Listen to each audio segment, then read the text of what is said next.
Hello, bonsoir, and welcome to the Get French Football News Show. I'm Nathan Staples, and joining me this week are Ari Devine and Philippe Bargil.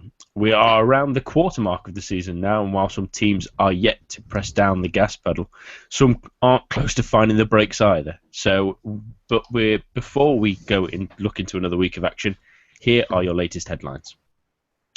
In a busy week of action for much of Liga, with more than half of the league now preparing for the Coupe de la Ligue action in the coming midweek, Nantes and Caen got things started on Friday evening.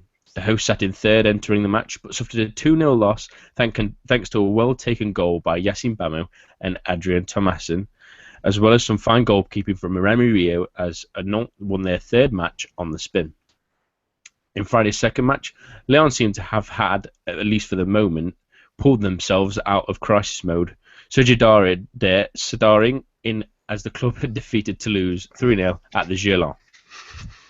Saturday started with a Breton derby as hosts Lorient went ahead 1-0 thanks to Rafael Guerrero's goal on 24 minutes, but Rennes managed to equalise midway through the second half as goal line technology showed Camo Grosicki's audacious free kick had crossed the line. In the multiplex, Angers and Guingamp played out a scoreless draw at the Stade Jean-Bouin, the solitary point allowing Les SCO to keep hold of second place.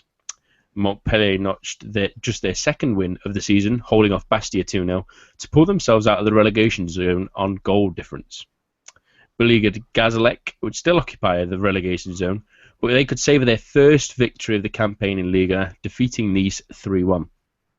Sunday's early match saw Monaco win at Reims 1-0 thanks to a Bernardo Silva goal, the diminutive Portuguese international displaying an incredible leap to head home on 11 minutes.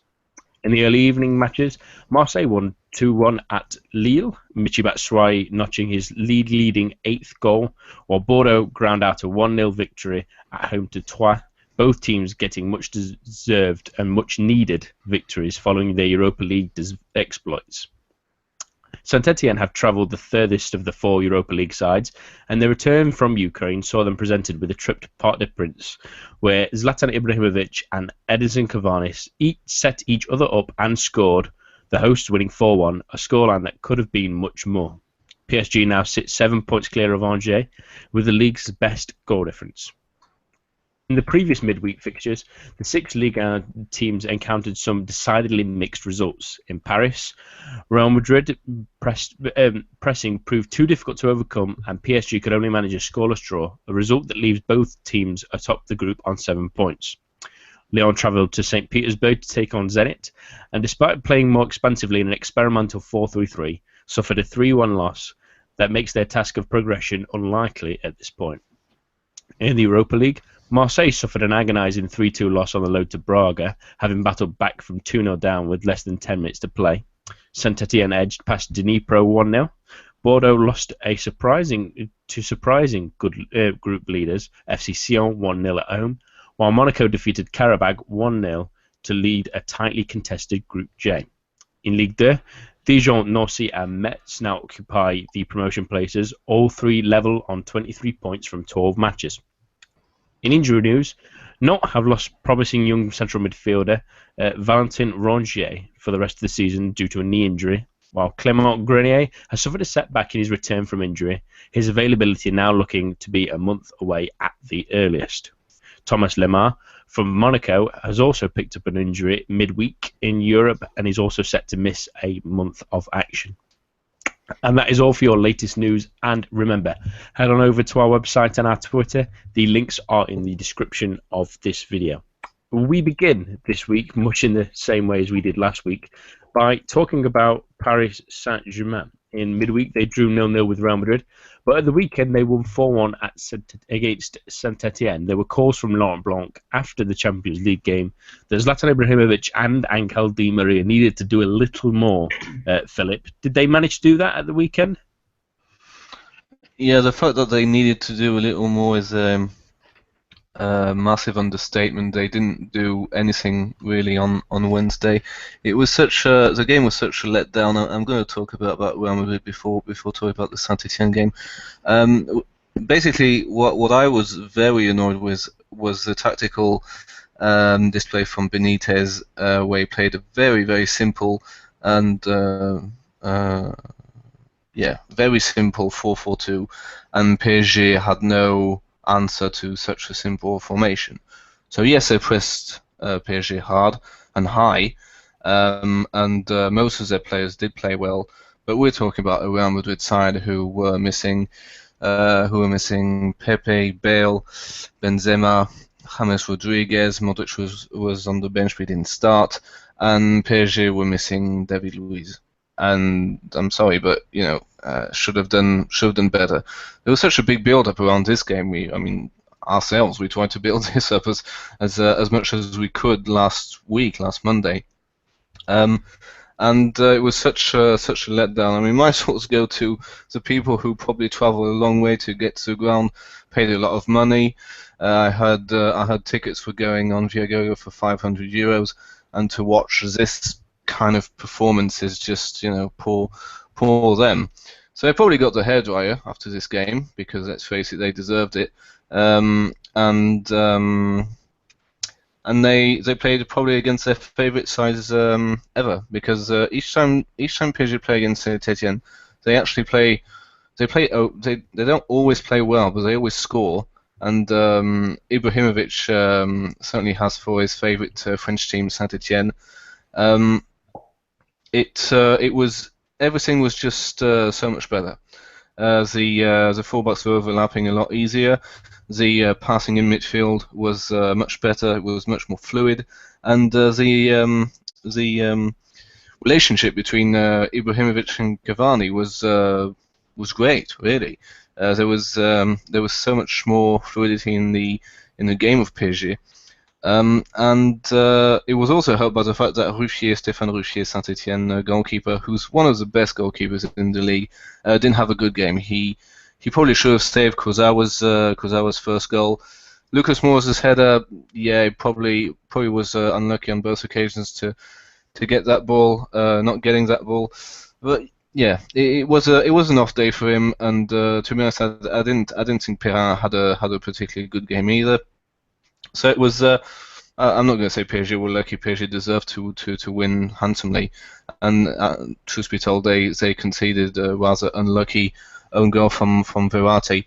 So they silenced the critics, but still, people will still remember this Real Madrid game as being completely flat, and basically the players did what they had to do. They had to react, and react they did. Well, it was certainly an interesting encounter in midweek. Eric, what did you make to that performance, and then what did you think about the rebound against Saint-Etienne? Yeah, I was really disappointed by Real Madrid or by PSG on the whole. I think that Real Madrid did what they must. I mean, Rafa Benitez has this reputation as being somewhat of a negative manager, and it's certainly true that they played negatively on the night. But at the end of the match, I think that Real Madrid had the best chances, and he did as he must with the players that he was missing. I mean, to set up that midfield with the likes of Vasquez, Hesse, and Casemiro, who generally haven't been first choice players over the past couple seasons. He did as he must. Modric came on, but it was at the outset a relatively anonymous Real Madrid lineup. But it worked because Benitez did what he had to do tactically, and for me, it's just if Laurent Blanc can't find the right set of tactical plans to overcome this situation, the Champions League is still looking as far away as it ever has for this PSG team. To not be able to get anything at home against one of the real contenders for the Champions League, when they're at their weakest in terms of personnel is frankly disappointing. I mean, Edison Cavani on the left, that might work in Liga, but there's no threat. Real Madrid were able to pinch very narrowly because Cavani's pace is never going to trouble Danilo down the right, and it allowed Real Madrid to overload the midfield and press and nip and tuck at the likes of Verratti and Matuidi, and that was why PSG had nothing going forward. I like Cavani. I know he can be effective as a striker, but he's not the kind of player you can play wide in a 4-3-3 against a top quality Real Madrid side, even if it is a team that's missing a lot of their better players. As for yesterday, yeah, I think that Ibrahimovic looked more involved and engaged, playing more actively creative role. He always seems to get a smile on his face when he sets up a goal, maybe even more so than scoring at times. But I mean, this Saint-Etienne side looked gutted. I think that European football and the travel they had to do, that turnaround coming from Ukraine back to France, and then going to Paris over the past 3 days was just a little bit too much to come back from. I think that I've seen some mention of Angel Di Maria as having had a good game, but I mean, Perrin had a poor game, but Asuakato for me really took the cake. He was, getting done by Di Maria time and time again. It wasn't. It was a performance that 4-1. It looks flattering on paper, but it could have been 8-1. I mean, Cavani and Ibrahimovic both missed a host of chances. Di Maria probably should have scored at least once. For me, the only really outstanding positive I would take from this game is the way that Kurzawa and Vanderbilt played. Besides the two of them, I feel like it was, just PSG taking advantage of Saint-Etienne side that were just gutted, and as Philip rightly said, poor goalkeeping. Well, let's rightly congratulate Saint-Etienne on beating the Europa League finalists of last season. I mean, you always get these managers who say priorité au championnat, which means we're going to focus on the league first and Europe second. And this week we had Saint-Etienne side who went to Ukraine a very long way, and then went back to PSG. So it's not good that they lost 4-1 on the Sunday, but they still had a great win in Europe, which is commendable, which is good. But you can't. No, I think we can't have Saint-Etienne can't have it all, unfortunately. And they were so disappointing to watch last season that it's good to see. It's good to see that they're taking Europe a bit more seriously this season, even if it is at the expense of probably less good performances in the league. But it's a choice. Well, I mean, the other side of that coin, though, right, is that perhaps Galtier says, well, how likely are we to get a result at the Parc des Princes, even with a full-strength squad? So, knowing that, points away to Dnipro would give them a real leg up in the group. If we're going to assume that Lazio wins the group, it still gives Saint-Etienne a really good chance of qualifying. So I can understand, his thinking in that thought process. I agree with you. I mean, Saint-Etienne are a great side, and their European performances in the past 2 or 3 years have really underwhelmed. So I'm glad to see them taking it seriously as well. It's just I think we really need to bear how that affected their performance on Sunday in mind. When before we heap all this praise on PSG are back, and they weren't. Their finishing was poor, and Saint-Etienne just looked like they've been run over by a truck. They were just too tired to really get to grips with what PSG were doing. I agree. I think you bring up excuse me. I think we bring up an excellent point there that Saint-Etienne might have prioritised that game against Dnipro over the PSG game with respect to PSG, in the sense that they might not have been able to get a result even with a full-strength side. So an excellent point. But I do want to stick on PSG a little bit more, Philip, and I want to particularly talk about Laurent Blanc and what he said before the game about his 2-star players. Do you think they needed this jolt? And was it good to see the manager take a little bit of a go at them in the media, in a sense of taking a little bit of a leadership role in that sense? Laurent Blanc is a very, shall we say, very reserved character. Always has been, always will be. And when he says this type of thing, it basically means that they really have not performed to their standards. And he probably told them in private. Tells them in public, I don't know if it was a good idea or not, but it had a positive effect anyway.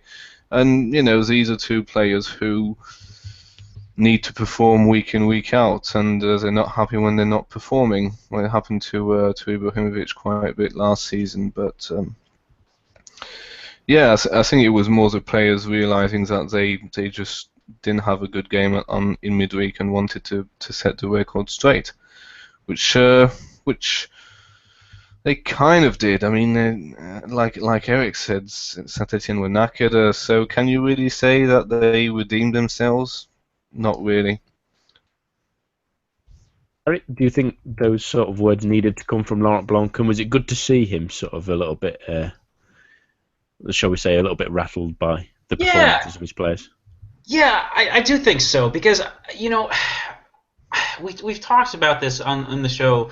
I don't know about this season, but I think last season we mentioned this, and talking about how, some players, I'm thinking in particular Zlatan and Thiago Silva, have sort of an outsized influence in the dressing room, and the level of power that Blanc enjoys as a manager isn't perhaps what it should be.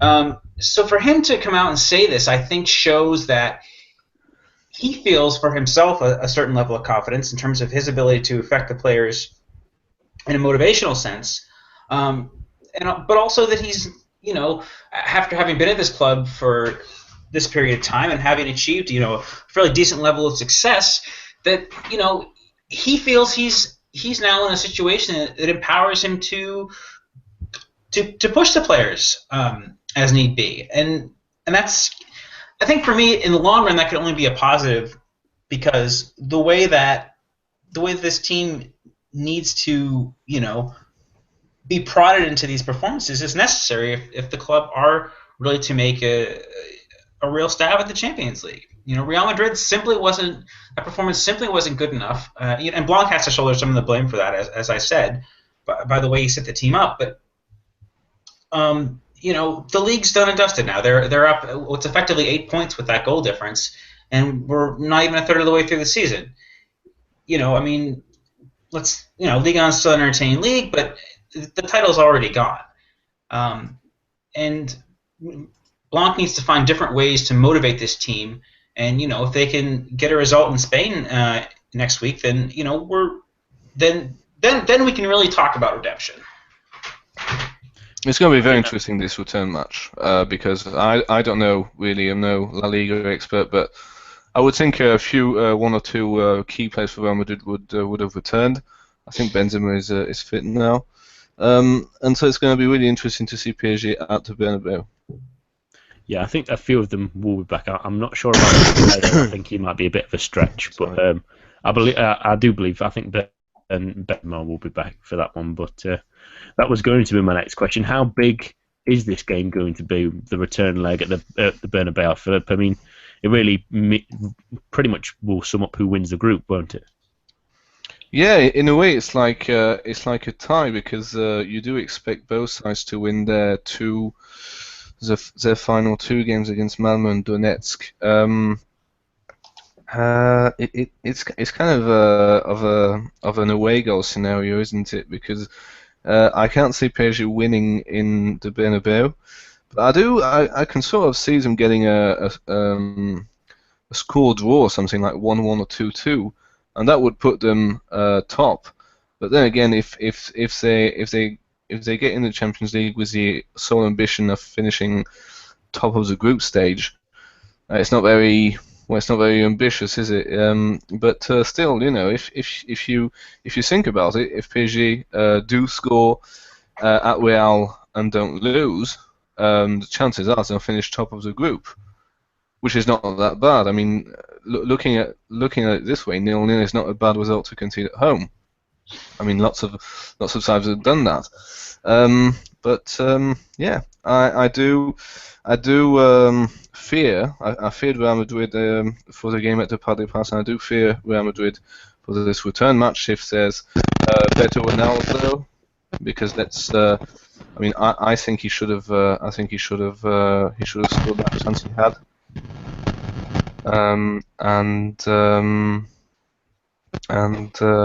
If they have Bale, if they have Ronaldo, if they have Bale, if they have Benzema and James, yeah, it's going to be quite tough.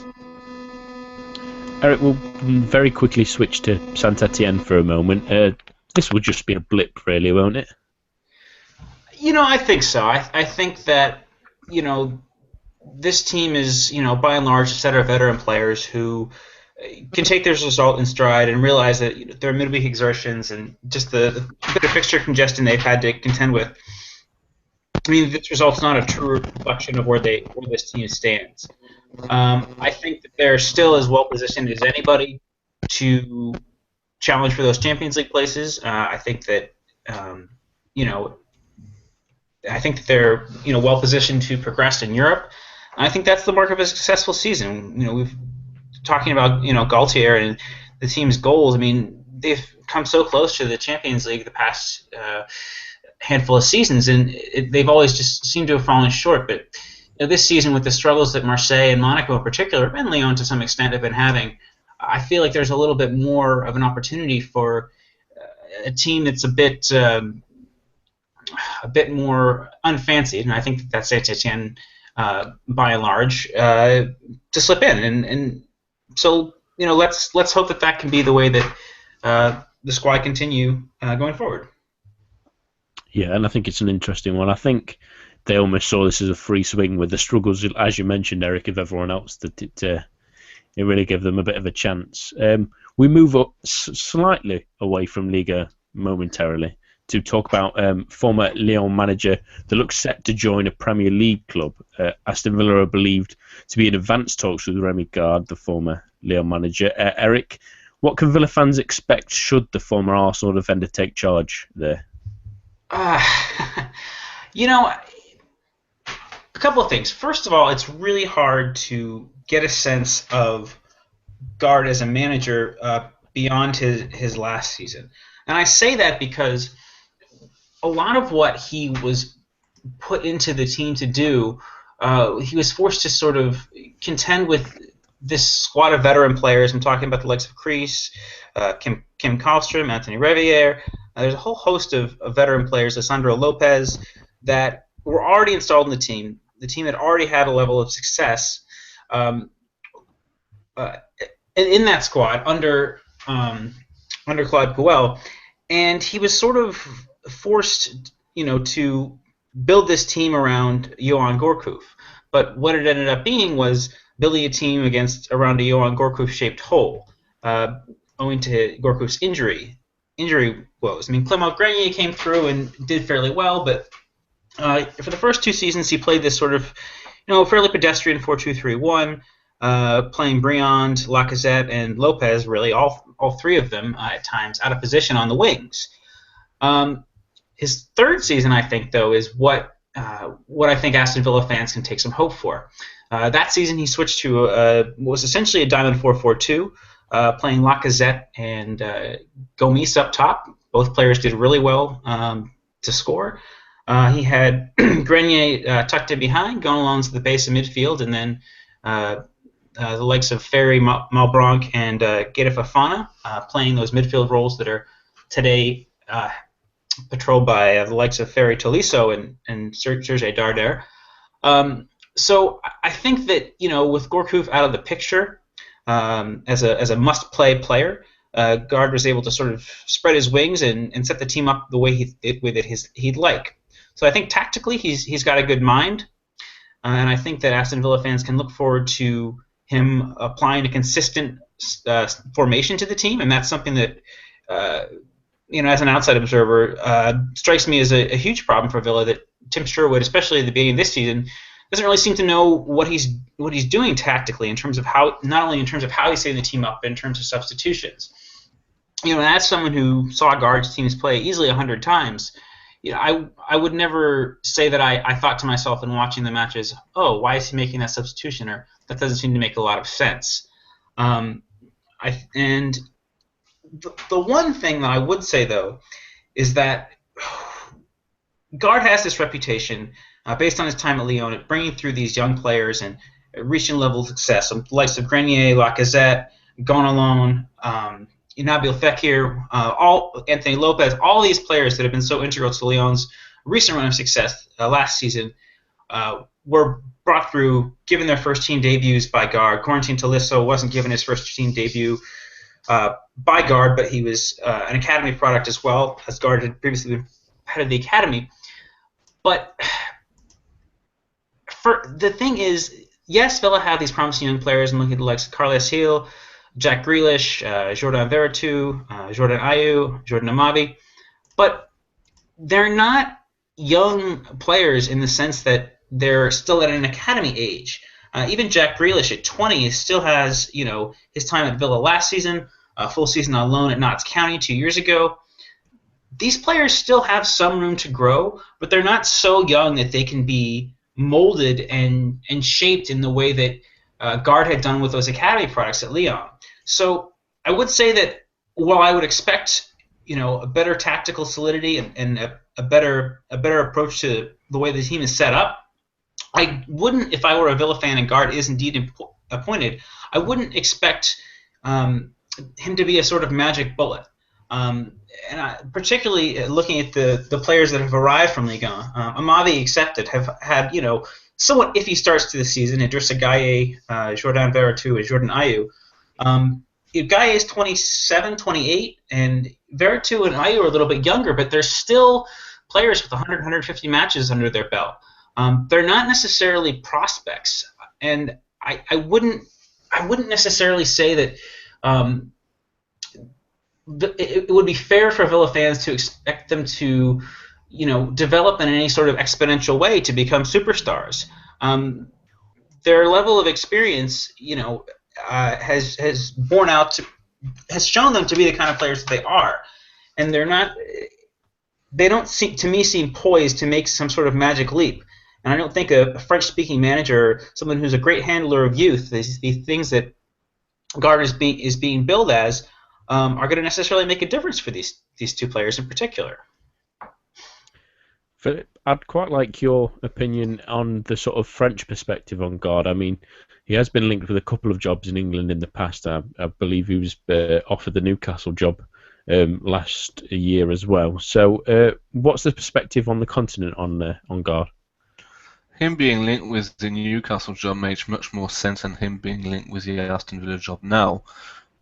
He's basically is known for building on a shoestring budget, which is not really Aston Villa's case. I mean, if you consider what kind of budget there is in France, it's really shoestring. Aston Villa have some kind of budget because of the amazingly onerous TV rights that each and every Premiership club has. So it did make sense for Newcastle because basically Mike Ashley didn't want to buy anyone and didn't want to open his wallet to anyone. What Lerner has basically been doing for the past years was trying to sell the club, but the Premiership clubs are so powerful that they can still buy basically a whole Liga team just like that. I'm not so. I think Newcastle was a good fit. I just don't feel that a guy with such caution would be ready, because Newcastle are really in at the deep end for relegation this season, if I'm not mistaken. I think it's 3 promoted sides plus Sunderland and Aston Villa. There's probably Newcastle in there as well. It's a very risky place to go if you're basically just not doing anything special. It's a big challenge, really, because Gard at Lyon had time. He had the time to nurture the youngsters, to put them in the Europa League, watch them play, watch them develop, watch them getting better, and some players got really, really better. For Aston Villa, I don't see this youth development. I don't see this kind of thing happening. Unfortunately, it's I'm not. It's just like any given sacking of so early in the season. If you're going to sack someone, do you have a ready-made replacement? I don't think Aston Villa have, because it really is not an interesting proposition now. Because the squad is not particularly good, and not saying, well, it's not that it's not particularly good. It's just that you don't see them beating other mid-table sides, and I don't see Gard changing that a great deal. Basically, I certainly wouldn't go there if I was him. I mean, he's this very patient and cautious manager who's who has had to deal with pressure, but taking care of Aston Villa right now, well, that's another kind of thing. I mean, I do know Champions League is a bit pressurizing, but yeah, joining Aston Villa now, well, he must be desperate for a job if he does sign. Oh, it is an interesting time to go to any Premier League club at the moment with the TV rights deal sort of bumping up next year. A lot of clubs are desperate to sort of stay in the league, so Remy Gard must be seen as an option for Villa to keep them in the league with his style of play in the past, and he will need to be a firefighter, which is the worry. They are down there, and the gap hasn't opened up, but 4 points at any stage of the season starts to seem a little daunting when your team can't seem to get anywhere. But Eric, he's probably been chosen. So they're bottom. Yeah, I believe so. They're either 19th Yes. or bottom. Yeah. They are bottom. Okay. Oh, well, that's after 10 games. Yeah. The issue with that as well is that Sunderland were bottom and played Newcastle, who were 19th yesterday. So 18th, yesterday. So it would have jumbled up at the end. But yeah, I believe they're bottom. They've got Villa have won 2 points in the last 27. I think I saw a match today at the weekend. So yes, they're bottom, and they're 4 points adrift of Bournemouth, who were in 17th with 8 points. But Eric, he's mainly really being picked for that sort of French contingent that they have there. What will he try and do with what they've got? Well, I think this team is has a lot of fundamental problems at Aston Villa, that is, with their squad. I mean, they only have one recognized striker in Rudy Gestede, and I don't think that he's of a Premier League quality. I mean, he scored that winner against Bournemouth the first day, and he throws himself about and he's a physical presence, but is he good enough to be a 10 or 15 goal striker that Villa need? I mean, I don't think so. What success this team did have down the back end of last year, a lot of it was down to Christian Benteke's return from injury and finding form, and sure would motivate him to get the best out of him. But for all the nice, creative, tricky midfielders this team has, and pacey wingers, and a decent pair of fullbacks on their day in terms of Amavi and Hutton, there's the focal point of this team needs to be someone who can put the ball in the net, and that's not the case right now. And I think that no matter who the manager is, it's going to be incredibly difficult to reach any level of success with Villa. If they do end up avoiding relegation, it'll only be because there are worse teams in the league, and not down to anything that they've done well at this point. If they can bring in the likes of, maybe Emmanuel Adebayor has been mentioned in the winter window, or somebody else from another league or another team, someone on loan, maybe I would have a little bit more hope for Villa. But I'm not really sure what any manager can do with this current crop of players. They just don't have a goal-scoring presence on the team. 8 goals in 10 matches speaks to that. And in the times when they have scored, and they scored twice against Liverpool and twice against Leicester, it's been in losing efforts. So between that lack of composure, to hold on to those leads or to hold on to those positions in which they would have received points, and their lack of ability to score, I really fear for Villa. And I'm not sure that there's much that Gard or anybody else can do with this squad. If there are any Birmingham City fans listening to this podcast, they must be loving this, because we're really tearing them apart.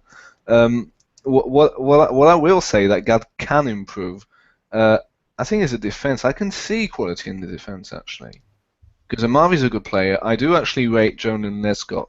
Maybe I shouldn't, but I think he's a good defender. Micah Richards as well. I think Sharon Clark is not too bad. But that's it. I don't see a couple of questions. Is Nzoglu still at the club?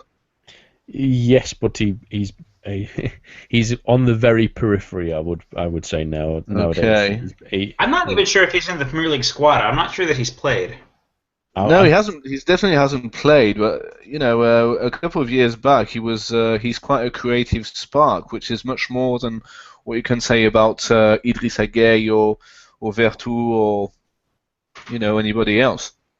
So he could come in handy, because what they do have, I only see defensive midfielders in their squad. That's a problem.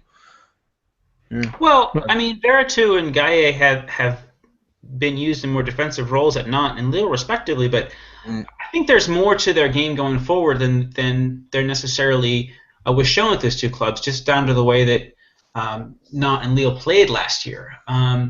But, you know, both those teams, it's funny, actually, the way that Nantes and Lille played last year is perhaps not all that dissimilar to the way that Villa are set up now. Yeah, Decent definitely. defense, decent midfield, but who on this team is going to get you goals? That's the problem. And Veretout and Gaye, you know, decent players, perhaps not, you know, world beating, perhaps not of a world beating standard, but you know, maybe you can count on 4 or 5 goals over the course of the season for them if they're playing 30 or 35 matches, but they're not going to fill the net in a meaningful way to get this team away from this relegation battle. Well, it's interesting to think, and I agree with Philip. They look on paper good defensively, but I will contest that Micah Richards is the one who Really? might be.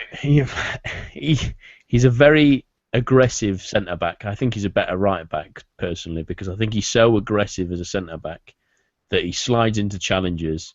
And I've seen it's not red cards. They're full-blooded challenges that get the crowd going. But he'll get one every week where someone will then play the ball quickly and they'll play around him, and then there's a gap in the middle of the centre of defence because he's come flying in.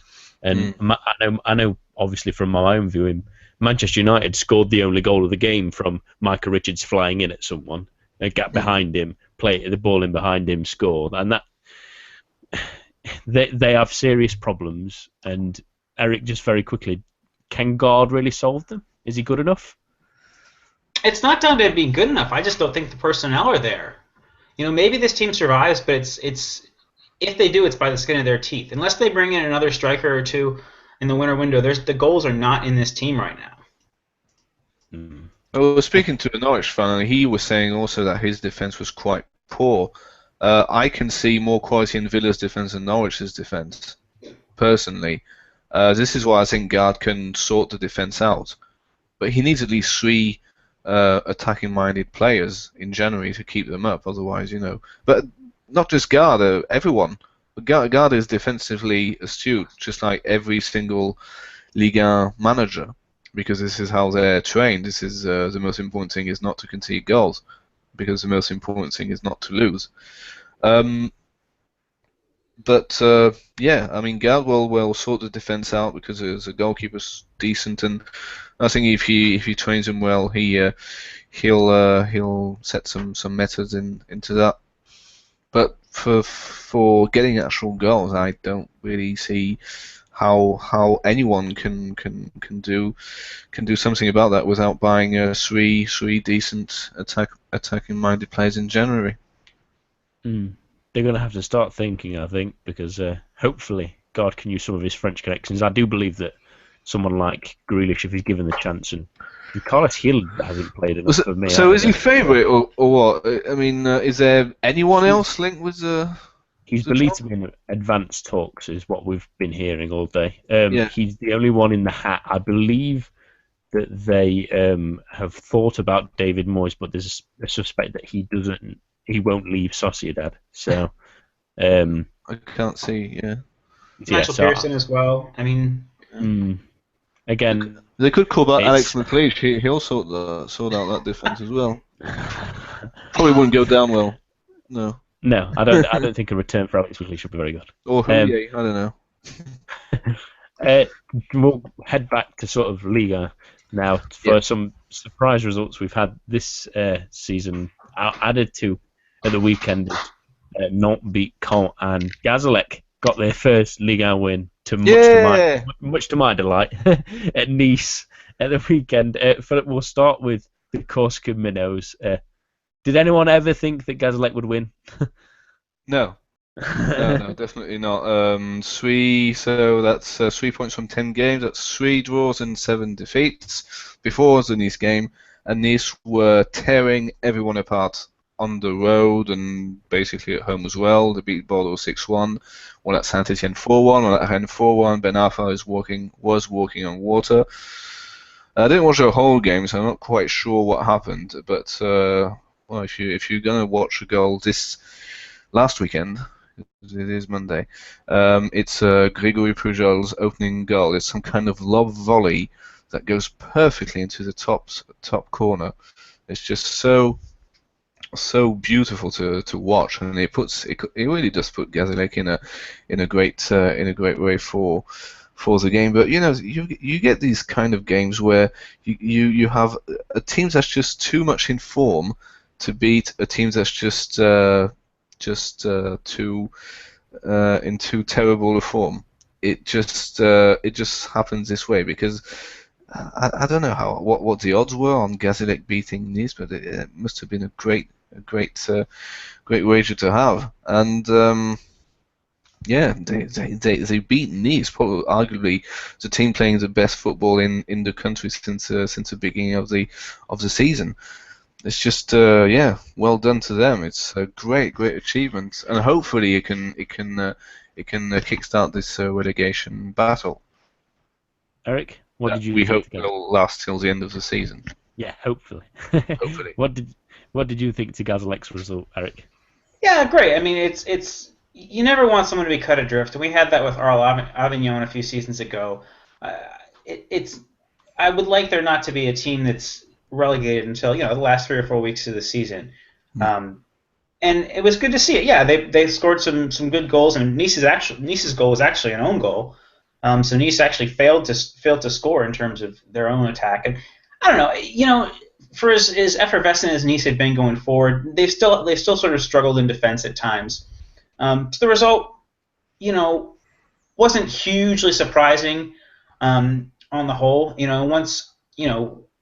What's your reaction as a team, as Claude Puel's team? Once Pujol scores that first goal, I mean, you've got these famous Corsican crowds riled up in this tiny bandbox of a stadium, and seen arguably perhaps the goal of the season in Ligue 1 scored, and the fans are on top of you, and it's 3-1 at the half, and bully for Gazélec, and well done. Nice's defense has always been sort of slapdash, and they just happen to face up to that against Gazélec, and well done. Just very quickly, Philip, do you think Nice fell asleep on this one? They've had some really good results against, like you say, the likes of Saint-Etienne and Bordeaux that are probably bigger sides. Do you think they might have fallen asleep on Gazélec? I don't know what really happened or went through their mind. The thing about those wins at Saint-Etienne and Rennes was that Nice didn't have a lot of chances, and when they had the chances, they scored. So from my reckoning, and they didn't go behind in those games, and they went behind at that time. And it probably was some kind of psychology where you said, oh, now we're behind, now we have to play very, very hard to create those chances. Whereas the wins at Saint-Etienne and Rennes were just playing sensational stuff when they were scoring the goals, and they didn't seem to put much effort into that. And last weekend they needed to put some kind of effort. They needed to use some kind of creativity, and Ben Arfa was not there to help with the finishing or the passing. So it was probably one of those days as well. I think we can all guess who my heroes are this week. I think it's great to see Gazélec win, but not with another win. I mean, at the start of the season, Eric, you wouldn't have said a win against Caen was a surprising result, but an excellent win in the end, wasn't it? Yeah, I did the commentary for Match Zone on this, and I was really pleasantly surprised. Both these teams really went at it going end to end, but not in particular. I think that last season they had the worst attack in the league, but now they've scored, I believe, 9 times in the last 4 matches, including the match that was rained out against Nice. They're really starting to find their feet going forward. and a lot of this is down to their new fullback pairing. They had spent a lot of money in the offseason on strikers. Kolbein Sigthorsson and Emiliano Sala were both brought in at 3 and 1 million euros respectively, which represents a significant investment for a club operating at Nantes level. But Youssouf Sabaly coming in on loan from PSG and Wilfried Moimbe coming in from Brest, I think are really starting to make the difference. Sabaly playing at right back has shown like a really, really good interchange with Adrian Thomason, who's playing on the right of the Nantes midfield. Those two played some really nice stuff. Sabaly looks wonderful with the ball at his feet. And on the left side, Mwambe and Johan Odell had a lot of really nice interchanges as well. Mwambe delivering the cross for Thomason's second goal. So yeah, there's just a lot more aesthetically pleasing football being played at Nantes. And it's a shame that they're losing Rongier, because I think that he's been a key part to what they've got going forward this season. But if they can maintain that same level of defensive solidity that's been sort of their hallmark over the past few seasons, and there's no reason to think they can't. I think that Nantes can really push on and see themselves solidly in mid-table, 8th, 9th, 10th. Going back a month or so, they were in 16th place, had failed to score in 3 games. Things were looking pretty dire for them. But I think the introduction of Mwambe and Sabaly has been the catalyst to really turn things around. Well done to the club on the day, and hopefully they can continue this going forward.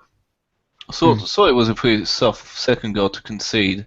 The one I think it was Thomason who scored it, because the cross is in the 6-yard box and the goalkeeper doesn't come out.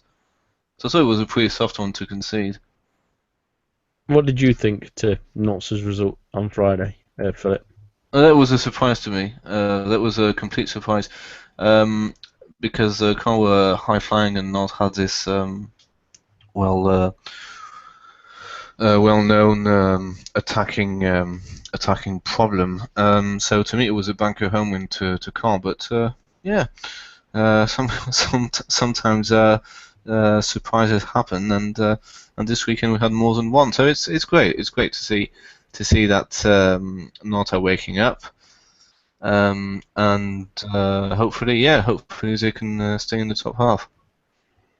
Yeah, I thought it was an interesting one at the weekend that both of those teams won. I mean, can't continue their record of never drawing, so they're at least always entertaining to watch. But we'll move on to our heroes and villains section now. Eric, who do you have this week?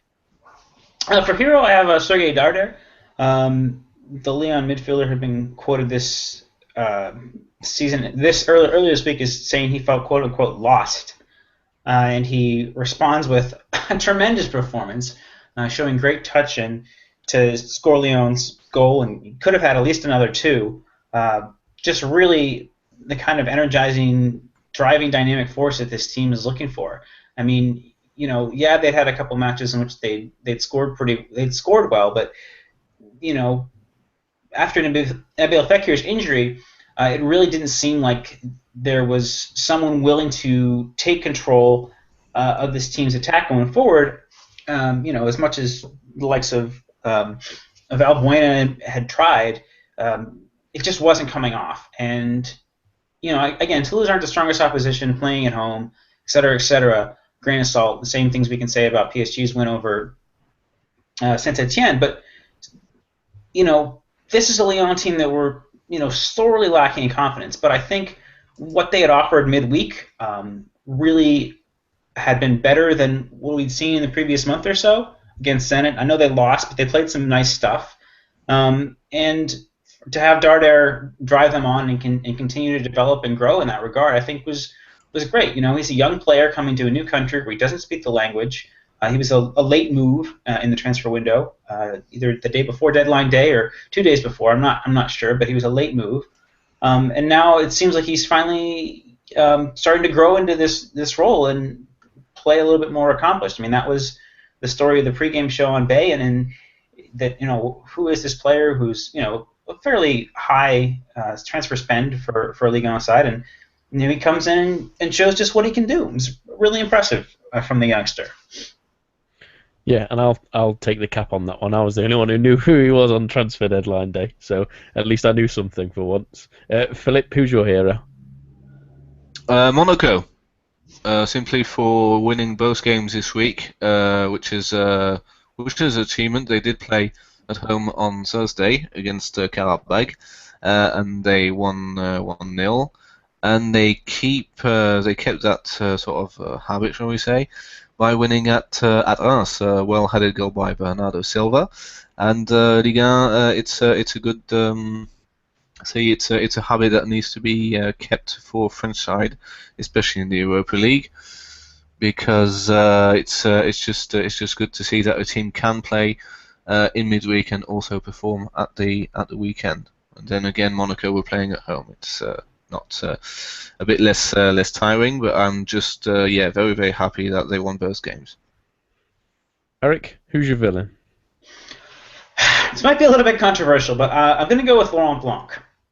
And why is because of what I mentioned. He knew that Real Madrid were going to set up in this negative defensive way and press and try and harry PSG into playing a certain way. But he kept playing the same 4-3-3 that works fine in Ligue 1, but is not of the required standard to have it come off against top opposition in the Champions League. And how many times do you have to ram your head against the wall to see that Edinson Cavani is not a winger? You're basically, of your three attacking players, Ibrahimovic, Di Maria, and Cavani, you're basically taking a pass on one of them's effectiveness by playing them out there on the wing. And that also has the knock-on effect of allowing Real Madrid to sort of shift the defense over and overload on Di Maria and negating his pace. You have to see that that's going to be coming from Benitez, that if you set up in such an obvious way. I think that strong words are great, and it obviously motivated the club on Sunday, but what Blanc really needs to do is drop Ibrahimovic. That's going to make the difference for this team. Set up differently, play a more attacking lineup. You can't have a player who's drifting in and out of games and looks indifferent to the occasion, dropping deep, hindering the team with a lack of pace centrally. It's having a negative effect on this team, and as their performance against Chelsea last year in the Champions League showed after he'd been sent off, this team plays better on the biggest stages without him. Yeah. Take a gamble, Laurent Blanc. Drop Ibrahimovic next week in Spain, and see what this PSG team can take away from the match. You're still going to get second place no matter what the result. Show some more gumption and set this team up more positively. Ooh. He's never going to, though. Yep, a brave man leaves that. That's he's just going to wait for him to leave. That's it. That's unfortunately. But I completely agree with you. But I mean, what's he doing? The other players aren't getting any younger. Looking at the likes of Matuidi, Silva, Luiz, they're not the whole kids. squad is not getting any younger, and we've talked about this last week, but it's just replacing one player per year, and it's at some point it's going to be a problem because they're all going to be 50 and they're not going to be fit anymore. But anyway. What I'm saying is, you throw away a whole season just to privilege Ibrahimovic and exactly. No, you don't throw away one season. You throw away three because he hasn't been very good for a while now. And we saw him more in the center circle against Real Madrid than really where he was supposed to be, which was on between Ramos and Varane's shoulders. I think it will continue to happen. We went off topic there. Well, we didn't, but you know what I mean. It will continue to happen. But Philip, who's your villains for this week? My villains are Troyes because they lost at Bordeaux at the last minute, whereas shall we say struggling brothers Gazélec won. So it's not difficult not to lose to Bordeaux. You just keep it tight at the back, and they couldn't manage that, unfortunately. So tough luck, Troyes. Still the only team without a win yet, but it'll come eventually. Hopefully, we'll probably have a Derby County feature to see if they can beat Derby County's total of 11 points. Should be good. they'll be pushing towards it if they carry on as they are. We'll finish this week on one team that might be able to maybe not give PSG a challenge, but maybe a scare late on in the season potentially in Lyon, who got a pretty emphatic win on Friday night. Eric, was that the boost they needed after the Zenit result? You know, it was the result they needed, but I'm not sure what it really says about the team going forward. I mean, so you have this tete-a-tete with Lacazette, Nyanga, and Biwa, and then Rose is sent away from the squad, and so you drop Gonalon into central defense. But what is that? That's not a sustainable plan to have your holding midfielder playing in defense for the rest of the season. Because, you know, this is already a squad that's dealing with injuries, the likes of Fekir, Fofana, and Grenier. They don't have the depth to sustain this and to sustain their placement in Europe. You know, even if they don't qualify for the next round of the Champions League, they're still probably favorites to progress into the Europa League with that third place spot. I'm not sure that, despite the performance, you know, having had this joie de vivre and this free-flowing attacking sense to it, I'm not sure that it really necessarily displays some sort of long-term solutions. Repeat it in the derby in 2 weeks' time. Repeat it against Zenit next midweek. Then I'll start to believe. But that it seemed a stopgap measure by Fournier to set the team up in this way. So let's see it be sustained, and then I'll feel a little bit more confident about the side going forward. You know, they're playing at Troyes next week. Could be a shocker, that. Mm. It's Gazélec versus Nice all over again, or probably not as the same extent, but yeah, but yeah, this is basically it, because they're going to be expected to win a lot of games. So yeah, it's a trap, this one. It's a trap. But they did play diamond-shaped midfield against Toulouse. Is that right, Eric? 4-3-1-2. Well, okay, they didn't watch the whole game. There's a little bit of mutability to the way that Lyon set up, and I would say that's But I mean, what are Toulouse really offering? You know, it's the same 4-4-2. They moved away from the 4-3-3 that they'd used against Zenit. Okay, but it wasn't a 4-3-3 like in Russia. It was some kind of 4-4-2 with. No, Toulouse played holding. Ferry was switched to the right. Dardar was on the left, and Balbuena was in behind the two strikers. Okay. Well, on Toulouse, I mean, they're in trouble. I mean, with Montpellier, who got their win against Bastia, a fairly important win, only their second win of the season, and Gazélec beating Nice. Toulouse have shown practically nothing since the opening day, where they beat rather surprisingly Saint-Etienne. And I'm putting this win on the back of maybe some kind of early season enthusiasm or something like that, because they narrowly escaped the drop. But when you see their run of results, it has been quite poor. And their next trip is at PSG in 2 weeks' time. So Toulouse, they're quite in trouble. Going back to Lyon, I think this season it just needs. I think we both agree, all three of us, that they're probably not going to get to the first knockout stage in the Champions League.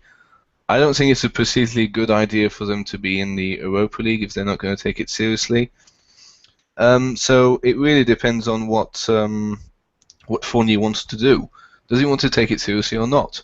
If he's not going to take it seriously and he doesn't want to win it, then just don't go. Of course, he'll probably be forced to, because they'll be playing in their new stadium, and Europe brings big sides, because there won't be big sides in Europa League like Dortmund and Schalke. So yeah, it depends. But if you can't be bothered with the Europa League, just finish fourth and let Ghent play in it.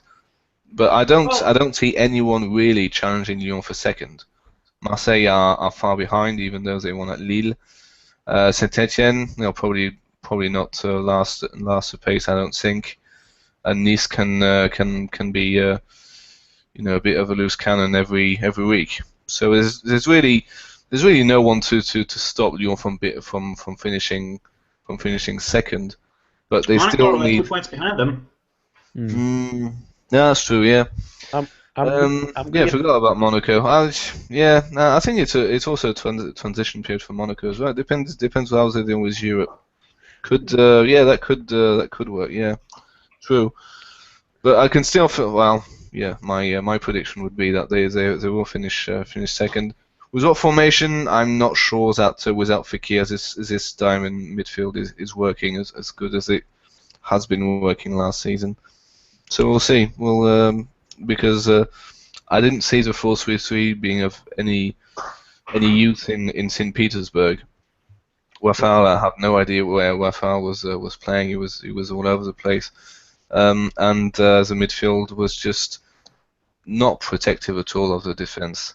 So there's still a lot of work to do for Lyon to have a decent season. But to me, have to consolidate now because the Champions League has been a failure basically. I will give Lille some late credit. They have only conceded 7 goals in 11 games, and that's joint second best in the league. So there is some positives to take for them, and I think if they can get a couple of results together, then I agree. I don't think anyone else will challenge them for second place this season. But we will have to finish there this week. My thanks to Eric and Philip, as always, and everyone listening at home. Enjoy your week, and we shall see you next Monday. Good evening.